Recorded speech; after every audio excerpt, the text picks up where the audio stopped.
Welcome to today's video. So today I have a book review for a book that I'm so excited to talk to you about, and that book is Gilded Cage. So what I'll do first is I'll do a non-spoiler section, as this book has only just come out on ebook. It comes out on paperback sometime in January in the UK, and then in the US I believe it's February. So let's do a setting of what the world is like in this book. So it's a dystopian, but it's got fantasy in it as well, so it's a fantasy dystopian, which you don't normally see. There are these people called the Equals, and they have this thing called the skill. So in essence, they're kind of aristocrats with magically enhanced powers, and what they do is they run the country because they're so almighty and powerful. The normal people, so they're known as the commoners, have to do 10 years of slave days. And that's kind of like a public service, but it depends where you get sent for your slave days. But you have to give 10 years of your life doing these jobs. You get all your rights taken away. You get to pick when in your life you want to do your slave days. So some people wait until they're really, really old. Some people do it really young to get it out the way. In this story, we follow this family that decide to do their slave days. At the beginning, we believe that all the family are going to work for the aristocrats, so they're all going to be living together. However, because the aristocrats can't find a job for the boy, whose name is Luke, he gets sent to another labour camp called Millmore. And that's really not a good place to be, and you really see a contrast of the family that are living on the estate. So then we have the Jardines, who are the Equals that we mainly meet throughout the story. So the dad is very high in the government. Then you have the three sons.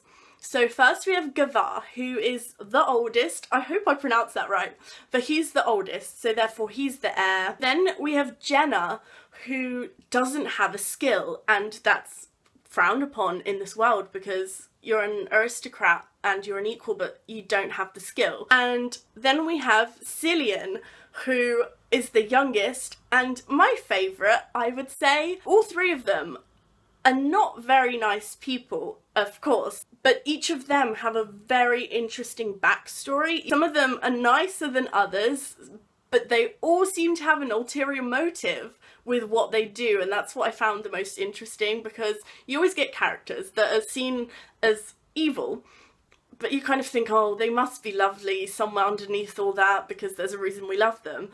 But here you actually get to see that even when they're being nice, they still do it for a particular reason. Because the chapters are in different points of view, so you hear from not just the camp and then the estate, you actually hear from individual characters. So we have some points of view from the brothers, the Jardine brothers, and then we have Gavar's fiance, Boulder. I'm not sure how to pronounce that, but we hear from her as well, so she gives an insight into the parliament meetings, and you just become so invested. So I've read books where they have multiple points of view, but you have no idea who's speaking because they all kind of mould into one, and you don't have a distinct voice between all the characters. But here, the writing style changes and you get to actually see the story through different eyes, and it feels like you're reading from someone else's point of view. And what's surprising to me the most is the fact that this book is short. If you look at it, it's a quick book for a dystopian. But what's strange to me is when you read it, you feel like as if you've read hundreds of pages of detail, but in reality you didn't actually find out that much because the book is only 300 pages. But you feel like as if you know everything about the world. So that's the end of my spoiler-free section. I hope you want to pick up this book. I would highly recommend getting it right now and reading it. So now I'm going to do a spoiler section for those people that have read the book.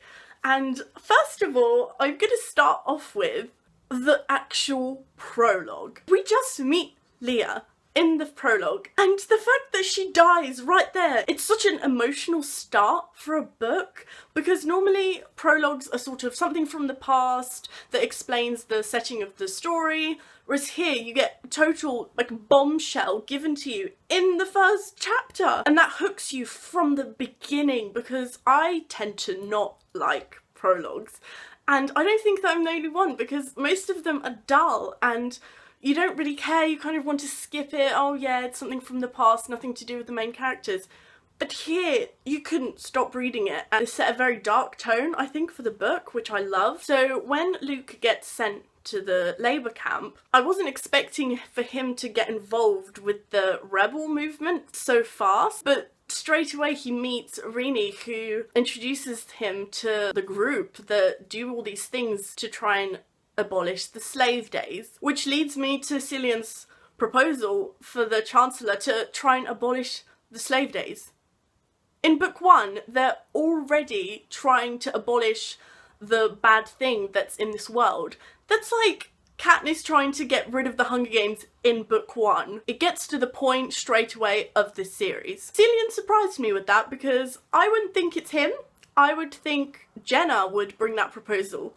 But he kind of blackmails the Chancellor into even saying the proposal should happen. Cillian is a very interesting character, and I'm really bummed that we got so few chapters from him, because just as you think, oh, maybe he's actually nice and he doesn't agree with this whole process of having slave days, he comes up with the bombshell of letting Luke get punished for something he didn't do because he has an ulterior motive.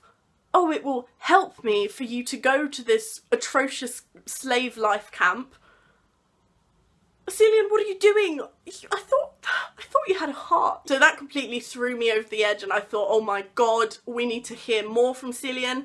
But we got so few chapters, and that's also what I'm going to say for Gavar, because his character was even more messed up than Cillian's, I think.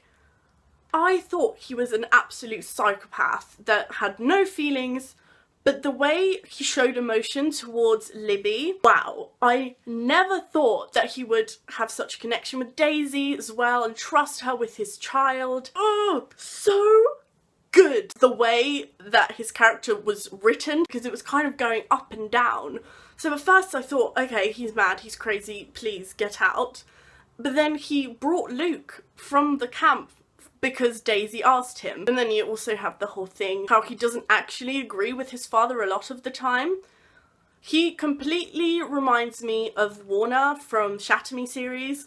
So at first you think he's absolutely mental and brutal, but then you actually see a softer side to him, and that was just too emotional for me. It was wonderfully written. I love the three brothers so much. I can't wait to find out what happens to them in book 2. So I didn't say anything about Jenna yet. His relationship with Abby completely broke my heart. When they were saying goodbye, I got so panicked because we don't really see their romance happen at all throughout the book. It's kind of an underlying theme, but you get obsessed with it anyway. So when they were saying goodbye, I didn't think I would be as invested, but it kind of happened without me realising that I was falling in love with their relationship. So I think the key plot here is the Doctor's real identity. Gavar was right about seeing skill being used when he went to the labour camp, because the Doctor is an equal. Mind blown. Can't believe that happened. I was completely mesmerised. What do you mean you're an equal and you're quite high up, equal to? Did I connect the dots? No. So Vic, you completely just screwed me over by doing that, because I thought I could see something like that coming, but apparently not, because didn't pay attention now, did I? So the fact that Luke shot the Chancellor, I wasn't a big fan of the way that was dealt with. I was so annoyed because of course it wasn't him that did it. Someone used skill, well, we know who it was, but they used skill on him and no one will believe him, and it made me so frustrated the way they just shipped him off to this slave life thing. And Cillian, you've really betrayed me by showing that side of you, how you were not willing to actually tell anyone that skill was used on Luke.